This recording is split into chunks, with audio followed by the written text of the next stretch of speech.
क्या बोलते हैं सर्दी को? क्या बोलते हैं? अरे ये सर्दी जो पड़ रही है इसको क्या बोलते हैं? हैं? तो आज से 10 दिन पहले पड़ रही थी उसको जाड़ा नहीं बोल रहे थे? हैं? क्या? इसे कहते हैं हाड़ कपाने वाली सर्दी। क्या बोलते हैं? आज एक भी यहाँ क्लास में, इवन मैं भी, एक ऐसा नहीं बैठा होगा जिसके हाड़ ना कांप रहे। हाड़ जानते हो ना? मम्मी पापा दादा दादी से खूब सुने होंगे। जानते हो हाड़ मतलब हड्डियां कांप रही हैं सबकी। ना कांप रही हो तो बताओ कब बातें हैं फिर? है कोई है जिसकी ना कांप रही हो? यहाँ आके खड़ा करना है मुझे अकेला। है ऑटोमेटिक सर्दी लगने लगेगी। हो गई लाइव है? हा? उसी टाइम हो गई? इंटीमेशन दे दिया करो भैया। हट जाओ। आवाज सही है? धर्मेंद्र अच्छा करना है उसमें? अच्छा ठीक कर। ठीक है, तो हमारा टॉपिक चल रहा था मध्य प्रदेश में जनजाति। जिनकी पहली क्लास है एक बार फिर से देख लो, अभी रिसेंटली टॉपिक चालू हुआ है कल ही से। मध्य प्रदेश की जनजातियों के बारे में हम लोग देख रहे थे, तो उसमें पहली जनजाति हमने पढ़ी है भील जनजाति। कौन सी? भील जनजाति पढ़ी। सबसे पहले हमने देखी उसकी लोकेशन कि भाई कौन कौन सी जगह होगी जहां पर ये जनजाति हमें मिलेगी मध्य प्रदेश में। तो क्या देखा उसमें हमने? सबसे पहले लोकेशन देखी, उसमें भी लोकेशन में मध्य प्रदेश का पश्चिमी हिस्सा। कौन सा? पश्चिमी। और उस पश्चिमी हिस्से में भी कौन सी जगह? झाबुआ मुख्य रूप से, और उसके साथ अलीराजपुर उसी से सटा हुआ जिला, और धार, धार के बाद खंडवा, कुछ हिस्सा खरगोन, और कुछ रतलाम और गुना का। यही देखा हमने। नेक्स्ट हमने देखा कि भील जो शब्द हम बोलते हैं, ये जो प्रचलन में आया, ये किससे मिलकर बना है? तो दो चीजें सामने निकल के आई। पहला आया हमारे पास, दो भाषाएं निकल के आई, पहला द्रविड़ भाषा और दूसरी संस्कृत भाषा। द्रविड़ भाषा का कौन सा शब्द था? भील। और संस्कृत भाषा का विल। और इन दोनों का कॉम्बिनेशन अलग अलग जो वक्तव्य है, जो परिभाषाएं हैं, दोनों से माना जाता है। और जो भील है उसका शाब्दिक अर्थ क्या होता है? धनुष। तो कौन सी जनजाति मुख्य रूप से धनुष विद्या या धनुर्विद्या में पारंगत होगी? भील। फिर मैंने एक चीज और बताई थी, जैसे ही भील याद रखोगे तो उसके साथ भगोरिया याद रखना। क्या याद रखना? भगोरिया। क्यों? क्योंकि ये इनका पर्व भी है, इनका प्रमुख मेला भी है। ठीक है। दूसरी चीज मैंने क्या बताई थी इसमें? फिर बताई थी इसकी कुछ उपजातियां। ठीक है, उपजातियों में कौन सी थी? भील, भिलाला, बरेला और रथियास और बेगास। अब बेगा याद मत रख लेना, ठीक है? क्यों? क्योंकि बेगा खुद अपने आप में एक जनजाति है। हमें क्या रखना? वो जो शब्द मैंने बताया था आस, वो याद रखना है। तो रथियास और बेगास। चलिए अब देखते हैं आगे थोड़ा। नाम पता करके आए उनका? देखो अभी भी टिक लगा हुआ है। नहीं किया तो कल करके आना।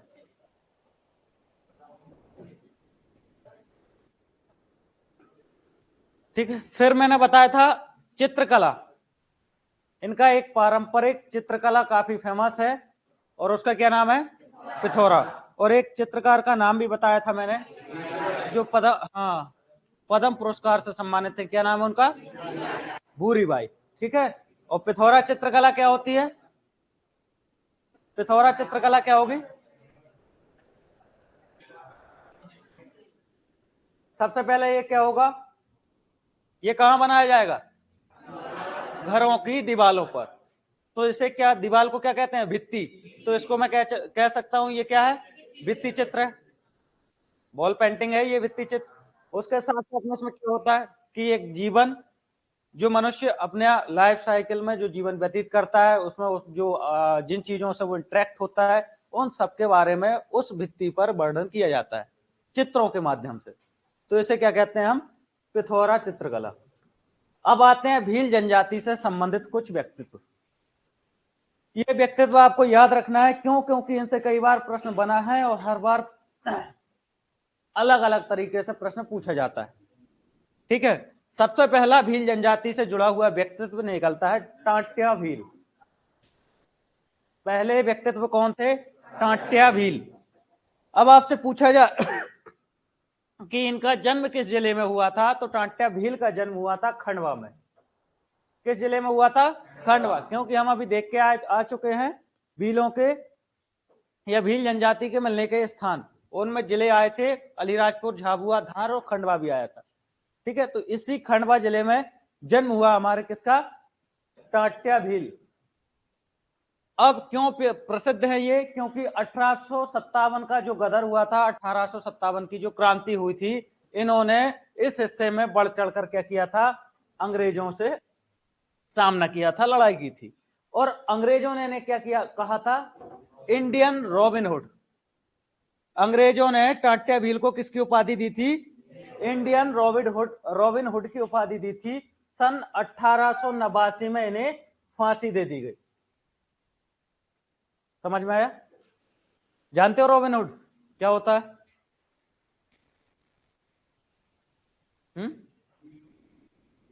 हाँ, तो उसे क्या कहेंगे हम? Robin hood. अमीरों से लूटपाट करके जो गरीबों का भला करे। मतलब काम कैसा कर रहा है? काम तो अच्छा कर रहा है, लेकिन तरीका गलत है। समझ में आ रहा है? तो इसको क्या कहते हैं हम? Robin hood. क्लियर है? तो इंडियन रॉबिन हुड की उपाधि किसने दी थी? अंग्रेजों ने। किसको? टांट्या भील को। और 1857 की क्रांति में इन्होंने क्या किया था? अंग्रेजों का विरोध किया था, उनसे लड़ाई की थी। तो अंग्रेजों ने पकड़ के 1888 और 9 1889 को इनको क्या दी? फांसी दी। नेक्स्ट आता है भीमा नायक। अगला व्यक्तित्व जो होंगे उनका नाम है भीमा नायक और मंडलेश्वर खरगोन। जन्म स्थान कहां होगा? मंडलेश्वर खरगोन। जहां महेश्वर है उसी से 20 या 25 किलोमीटर की दूरी पर एक स्थान है मंडलेश्वर। महेश्वर किस जिले में है? खरगोन। तो ये भी बिल्कुल उसके बाजू में ही है मंडलेश्वर भी। तो क्या नाम है उसका? जिले का नाम क्या होगा? खरगोन। व्यक्तित्व कौन है हमारे? भीमा नायक। इन्होंने भी क्या किया था? 1857 के विद्रोह में भाग लिया था। ठीक है, अब देखोगे वो अभी जो बताया था धनुष विद्या वाली कहानी, ये देखो। समझ में आया? तो क्या देखा? हाँ, मेहनत करते हैं, समझे, तब जाके बनता है शरीर।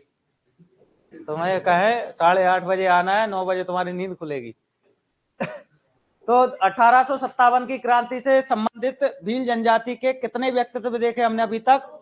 2। कितने? 2।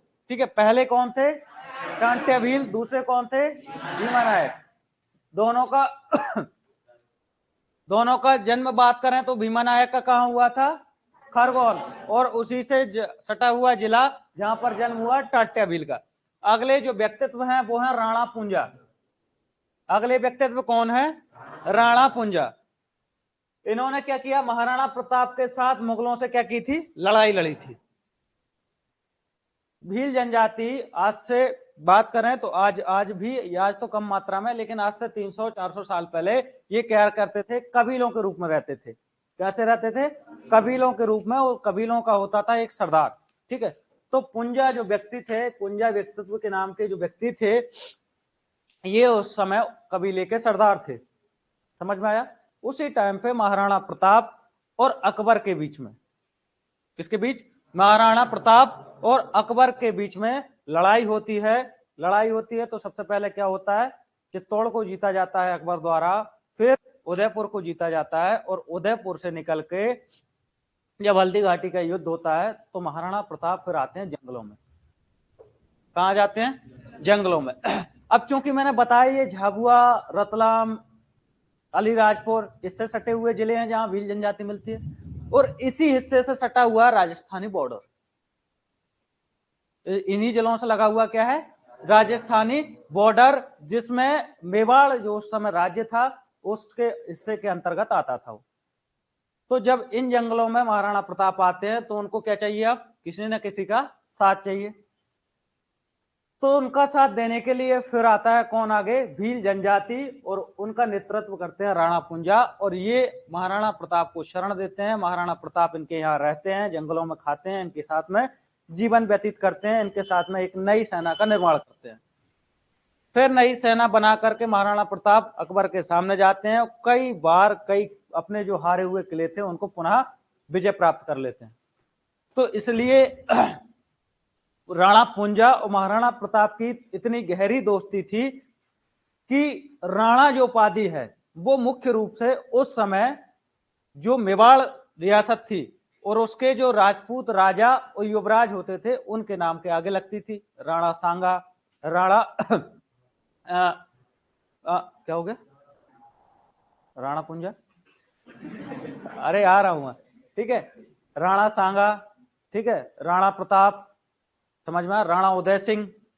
तो इस तरीके से उनके जो राजा और युवराज होते थे उनके आगे ये उपाधि लगाई जाती थी। लेकिन इनकी मित्रता इतनी गहरी थी और इन्होंने साथ इतना दिया था किसका, महाराणा प्रताप का, कि महाराणा प्रताप ने इनको क्या कर दिया था, राणा की उपाधि दे दी थी कि भाई आप भले ही भील हो, आप भले ही कबीले के सरदार हो, लेकिन आपने देशभक्ति के लिए ऐसा काम किया है कि आज से मैं भी आपको पुंजा न कह करके क्या कहूंगा, राणा पुंजा कहूंगा। ठीक है, तो कितने व्यक्तित्व देखे हमने, 3, पहला, दूसरा एंड थर्ड राणा पुंजा। ठीक, अब आती हैं कुछ किताबें जो भील जनजाति पर लिखी गई हैं।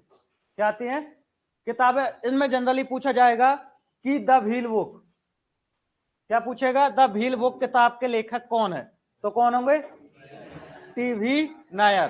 कौन होंगे, टीबी नायर। क्या लिखी इन्होंने, द भील बुक के नाम से भील जनजाति पर एक किताब लिखी है।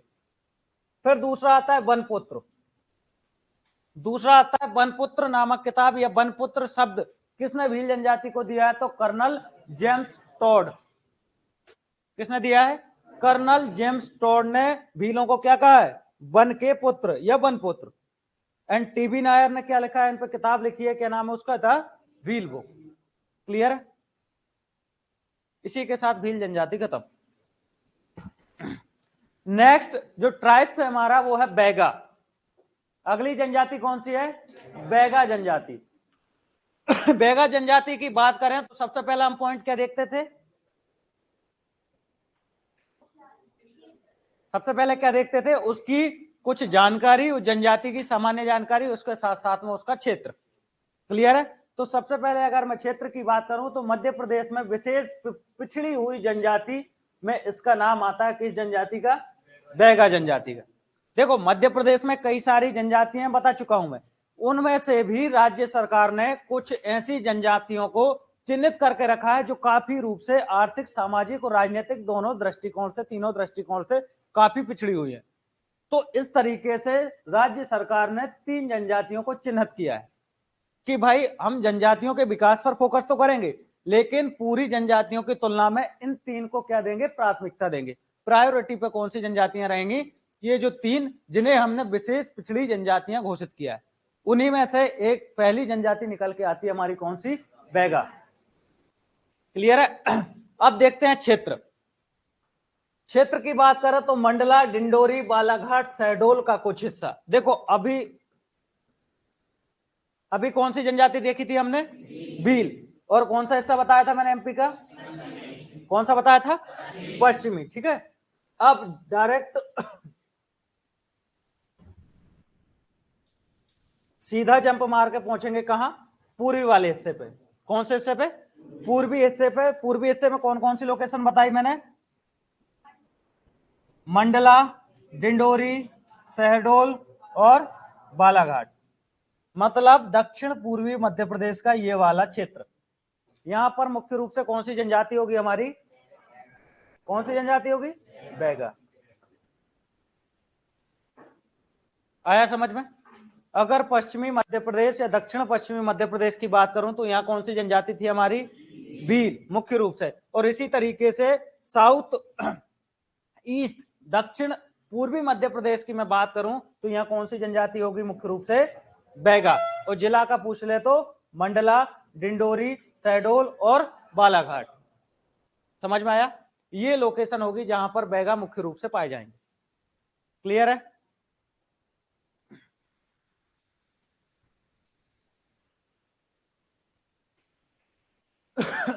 फिर आता है उपजाति। पहली उपजाति है विझावर।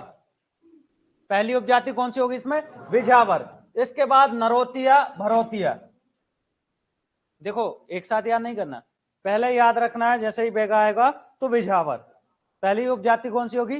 विझावर। उसके साथ दोनों को याद करेंगे, नरोतिया और भरोतिया। विझावर, नरोतिया, भरोतिया। ठीक है। फिर इन नरोतिया भरोतिया के साथ इस बैगा जनजाति में होती है क्या? क्या होती है? मैना। क्या होती है? मैना, जो उपजाति का काम करती है। तो रेमैना और काठमैना या कठमैना। समझ में आया? और उसके साथ नाहर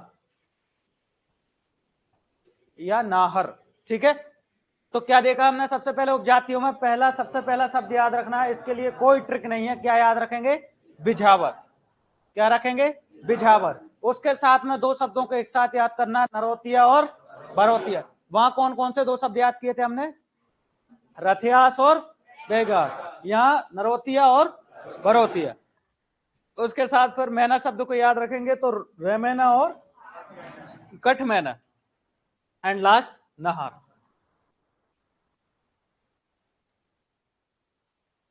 क्या हुआ? नहीं आया समझ? याद हुए? हाँ, थोड़ा बोल के देखो।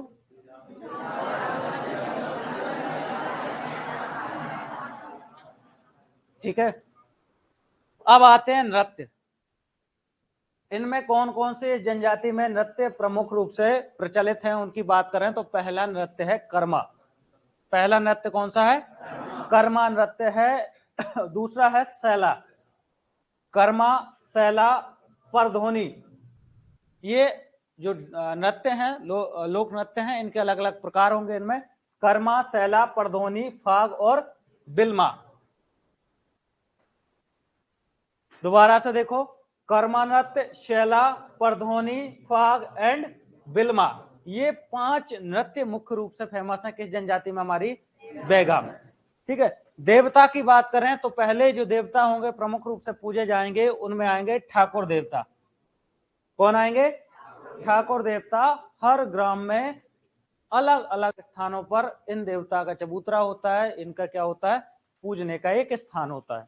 तो पहले देवता कौन से होंगे? ठाकुर देवता। दूसरे कौन से होंगे? दुल्हा देवता। कौन से? दूल्हा देवता या दुल्हा देवता। और तीसरे होंगे बूढ़ा देवता या बूढ़ा देव। कौन कौन से आ गए? ठाकुर देव, दूल्हा देव और बूढ़ा देव। हो गए याद? ठीक है। ये तो इजी थे, कंफ्यूजन सब थोड़ा यहां हो रहा है। कर्मा, सैला, परधोनी, फाग एंड बिरमा, ये नृत्य हो गए। ठाकुर, दूल्हा और मूढ़ा, ये तीनों देवता हो गए किस जनजाति के? बैगा जनजाति के। ठीक है। उपजाति की बात करें तो एक ही नाम याद रखना है, कौन सा? बिझावर। उसके बाद में सीरीज रहेगी नरोतिया, भरोतिया, कठमैना और रेमैना एंड नाहर। ठीक है। फिर अगला इंपॉर्टेंट फैक्ट है कि किस जाति के द्वारा सुअर की पूजा की जाती है। ठीक है। तो किसकी? बैगा जनजाति द्वारा सुअर की क्या की जाती है? पूजा की जाती है। ठीक है। फिर अगला आता है इनका कृषि। अच्छा मुझे ये बताओ, 10 सेकंड का समय है, कि जो भील जनजाति है उसके द्वारा कौन सी खेती की जाती है? ठीक है, चिमाता। हाँ, यहां कौन सी होगी? व्यवहार। अब इस व्यवहार कृषि की विशेषता ये होती है, चूंकि जो बैगा जनजाति होते हैं ये भूमि को क्या मानते हैं? माता मानते हैं। भूमि को माता मानते हैं तो इस पर क्या नहीं चलाते? हल का प्रयोग नहीं करते। क्यों? क्योंकि इनका मानना है कि भाई अगर हम हल का प्रयोग करेंगे तो इसका मतलब हम क्या कर रहे हैं? हम अपनी माता का सीना को चीर रहे हैं। ठीक है। तो इस तरीके से इनकी मान्यता अनुसार ये क्या नहीं करते? पृथ्वी को अपनी माता मानते हैं तो हल का प्रयोग नहीं करते। इसलिए ये कौन सी कृषि करते हैं? व्यवहार कृषि। ठीक है।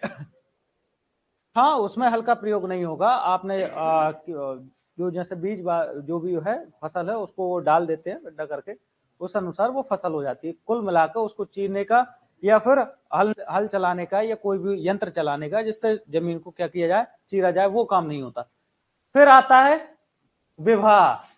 हाँ, हंस दिए क्यों? तो इनमें भी पहले कौन सी विवाह होगा? कुछ प्रथाएं चलेंगी जैसे वहां चली थी। पहला कौन सा प्रथा हो गई? उठवा विवाह।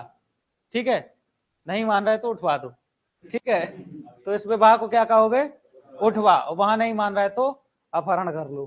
ठीक है, ऐसा ही होता था। तो पहला विवाह कौन सा होगा?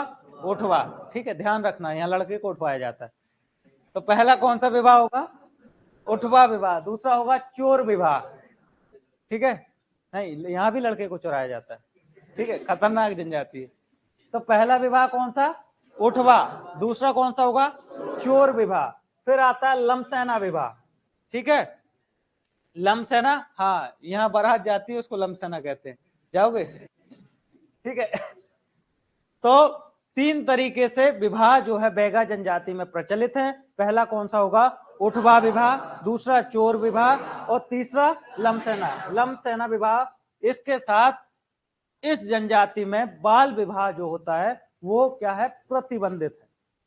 कई सारी जनजातियों में बाल विवाह कर दिया जाता है, लेकिन बैगा जनजाति ऐसी है जहां पर क्या है? बाल विवाह का प्रचलन नहीं है। समझ में आया? फिर एक लेखक आते हैं बेरियर एल्विन।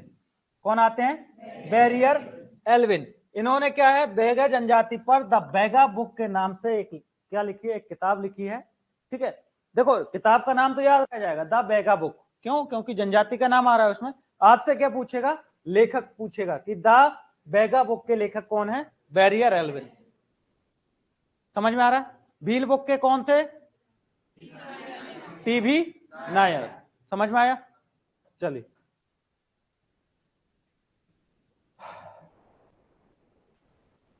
तो थोड़ी सी एक्टिविटी करते हैं कल जैसी। ठीक है, 5-5 सेकंड का समय रहेगा, प्रश्न हमारे होंगे, उत्तर आपके होंगे, और वो भी नोट करके। ठीक है, और ये हमें तो भाई ऑनलाइन वालों को भी इंक्लूड करते हैं इसमें। चलिए जल्दी से उन 4 जिलों के नाम बताइए जहां पर भील जनजाति पाई जाती है। अरे लिखना है, अरे नोट डाउन करना है, कल नोट डाउन करवाया था ना। हाँ,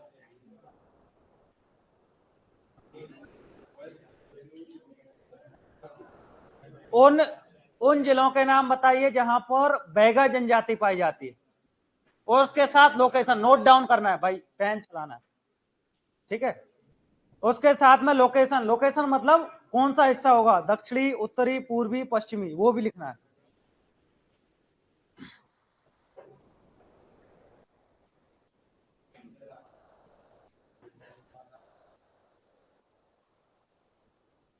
व्यवहार कृषि किन जनजाति के द्वारा की जाती है? जनजाति का नाम नोट डाउन करो।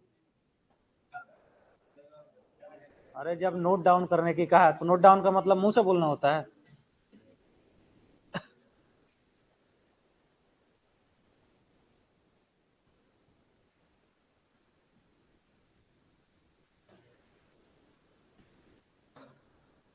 भील जनजाति के 4 व्यक्तित्व के नाम लिखो जल्दी, जो अभी बताए हैं, प्रचलित हैं, काफी फेमस हैं।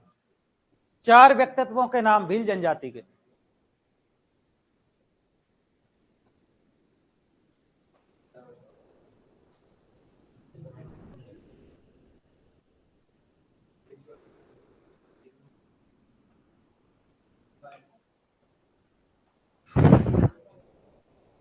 फरहान अली खान, भीमा नायक, टाट्या भीला, राणा पुंजा एंड भूरीबाई। ठीक है, वेरी गुड। हाँ हाँ, वो तो और भी घटनाएं हुई हैं। ठीक है, वो क्या बोलते हैं, भबर कुआ को भी कर दिया है, वो बताएंगे। ठीक है, अभी हाँ, नेक्स्ट क्वेश्चन है, भीमा नायक का जन्म किस जिले में हुआ था? नोट डाउन करके लिखो, और जगह का नाम भी साथ ला।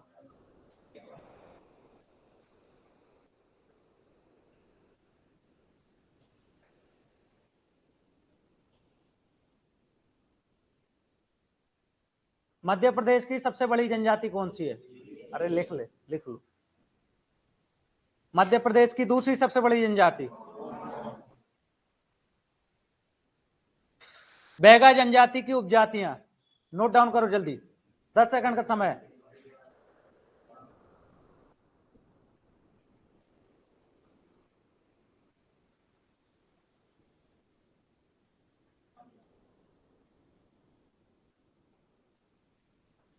जनजातियों के नाम, उपजातियों के, बेगा की, नोट डाउन करो जल्दी।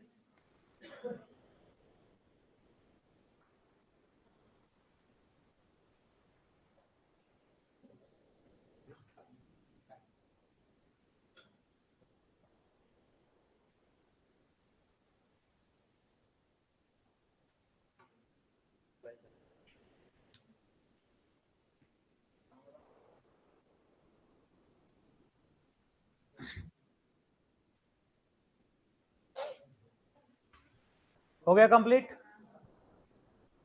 आगे देखें।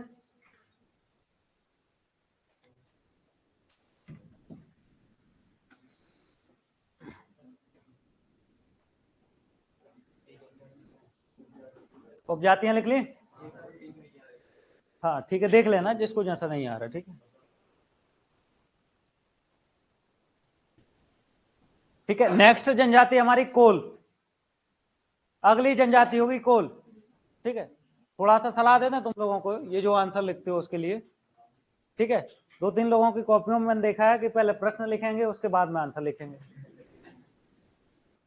ठीक है, नाम नहीं लूंगा मैं। प्रश्न नोट डाउन करने में क्यों समय दे रहे हो फालतू का? मैं कोई यहाँ से वो तो बनवा नहीं रहा नोट्स की भाई ऐसा कैसा छपा आ जाएगा उसमें। क्वेश्चन मैं यहाँ से बोल रहा हूँ, 10 सेकंड का समय दे रहा हूँ, तो क्वेश्चन लिखने की बजाय समय बर्बाद ना करके सीधा क्या लिखना है। और अगर आप क्वेश्चन लिख रहे हो इसका मतलब सटीक रूप से आंसर आपको पता नहीं है, समझ रहे ना? क्यों? क्योंकि आप वो समय गंवाना चाहते हो जो आंसर में देना है। और अगर पता है आपको 5 आंसर सही कि या 4 जो भी मैंने पूछे हैं, तो फिर यह है कि वो उस तरीके से हमको बचपन में आदत लगी होती कि पहले प्रश्न लिखेंगे उसके बाद हम उसको आंसर लिखेंगे, तो उसको अभी छोड़ना है। ठीक है, नेक्स्ट आती है कौन सी? कोल जनजाति। कोल जनजाति की सबसे पहले क्या देखें? कोल शब्द की उत्पत्ति थोड़ा थोड़ा हम वहीं से देखते हुए आ रहे हैं हिस्ट्री के बारे में। तो संस्कृत भाषा के शब्द कौन से? कोला। कौन सा शब्द होगा? कोला। सर कोका और लिख देते मजा आ जाता शाम, क्यों? तो कौन सा है? संस्कृत भाषा का शब्द कोला। इसी कोला शब्द से उत्पत्ति मानी जाती है कोल जनजाति की। ये प्रदेश की तीसरी सबसे बड़ी जनजाति है। नया इंपोर्टेंट फैक्ट निकल के आया है, प्रदेश की तीसरी सबसे बड़ी जनजाति कौन सी है? कोल। तो सोचोगे कि सर हम पहली और दूसरी याद कर लेंगे, तीसरी का तो वो पूछेगा ही नहीं। बिल्कुल पूछ सकता है। और प्रश्न कैसे बनेगा कि मध्य प्रदेश में जनजातियां जो पाई जाती हैं उनको निम्न क्रमानुसार मिलाइए। समझ रहे हो ना? तो एक ही प्रश्न में 4 क्वेश्चन पूछने का भी तरीका होता है। तो ये फैक्ट आपको क्या करना है? याद करना है, यहां से रटा हुआ होना चाहिए, खासकर जनजातियों के मामले में। क्लियर है? तो वो कोल जनजाति की बात करें तो मध्य प्रदेश के कौन से नंबर की? तीसरे नंबर की जनजाति होगी। कोल जनजाति का उल्लेख कहां मिलता है? ऋग्वेद से लेकर उपनिषद, पुराण तथा संस्कृत ग्रंथों में देखने को मिलता है। और इससे सीधा सीधा समझ में आता है कि ये जो कोल जनजाति है काफी प्राचीन जनजाति है। क्यों? क्योंकि हमारा सबसे पुराना वेद कौन सा है चारों में? ऋग्वेद। तो ऋग्वेद से लेकर के बाद में जब उपनिषद लिखे गए, उसके बाद में जब संस्कृत आई, तो उसमें भी इस जो जनजाति थी इसका वर्णन देखने को हमें मिलता है। क्लियर है? नेक्स्ट पॉइंट आता है लोकेशन। अब फिर से हमें एक ही चीज में कंफ्यूजन नहीं होना चाहिए कि ये लोकेशन होती कहां, पाई कहां जाती है कोल। कि भाई क्या सर हम होशंगाबाद तरफ जाएंगे देखने को तो इससे भारी मात्रा में कोल देखने को मिलेंगे, या ग्वालियर साइड मिलेंगे, समझ में आ रहा है? या मध्य प्रदेश में मिलेंगे। तो क्या है जो क्लियरेंस, ये चीजें कब समझ में आएंगी? जब बाय लोकेशन हम मैप के थ्रू उनको अंडरलाइन कर लेंगे। ठीक है, तो जनजाति कौन सी है? कोल। जिला सीधी, शहडोल, रीवा और सतना। कितने जिले? रीवा, सीधी, सतना और शहडोल। तो क्या मैं कह सकता हूं कि मुख्य रूप से जो बघेलखंड वाला हिस्सा है यहां पर हमारी जनजाति है कौन सी? कोल। समझ में आ रहा है?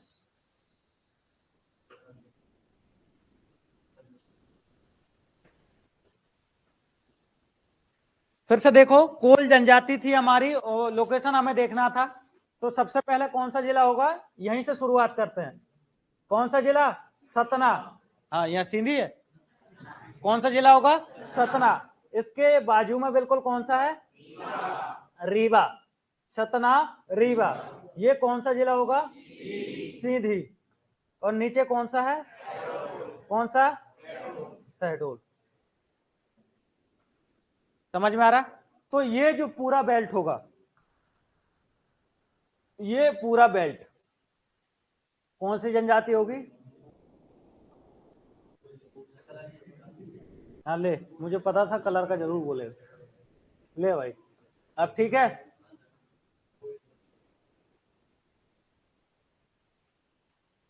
याद हो जाएगा। अच्छा, ये जब खनिज पढ़ाए थे हमने, तो ये वाला क्षेत्र किसके लिए फेमस था? वो तुम वही काम करते हो, आगे पीछे सपाट वाला। ठीक है, मध्य कोयला क्षेत्र बताया था ना मैंने।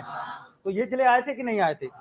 तो कोयला से अगर सहायता मिल रही है इस जनजाति का नाम याद करने में, तो क्या दिक्कत है? अरे मिल रही है कि नहीं? हमें तो चीजों को सरल करना है, वो कैसे ही हो। समझ में आया? तो यह मध्य कोयला क्षेत्र बताया था, तो मैंने बताया था सुहागपुर कोयला क्षेत्र जो कि शहडोल में होगा, सिंगरौली में है, सीधी में है। ठीक है, इसका मतलब ये था कि एग्जैक्ट लोकेशन नहीं, हमें इतना पता चल गया कि इस वाले क्षेत्र में कोयला मिलता है, तो हमें कोयला जनजाति भी मिलेगी।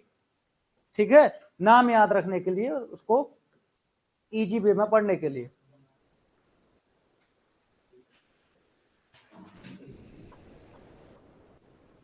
ठीक है, जिले याद हुए।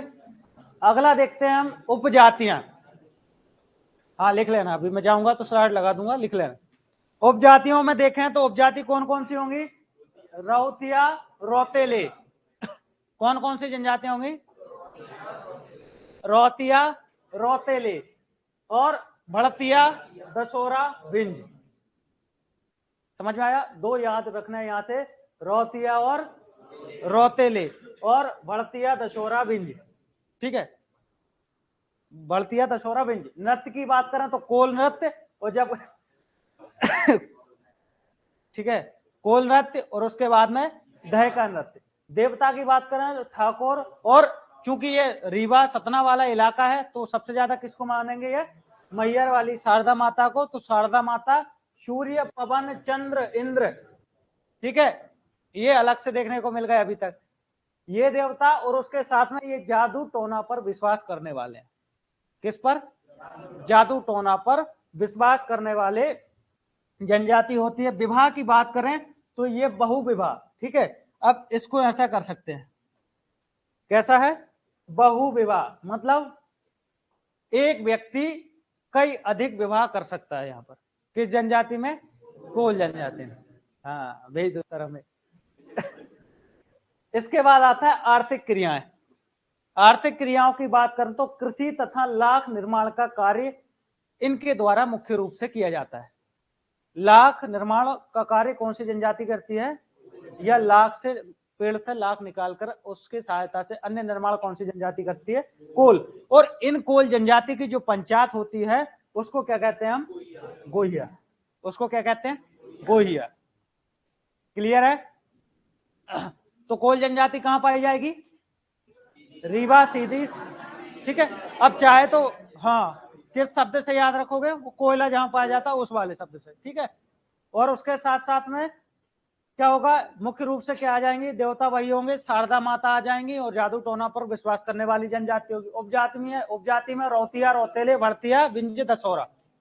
ठीक है, ये इसकी उपजातियां मुख्य रूप से। ठीक है, अगली जनजाति देखेंगे कल, आज के लिए इतना ही।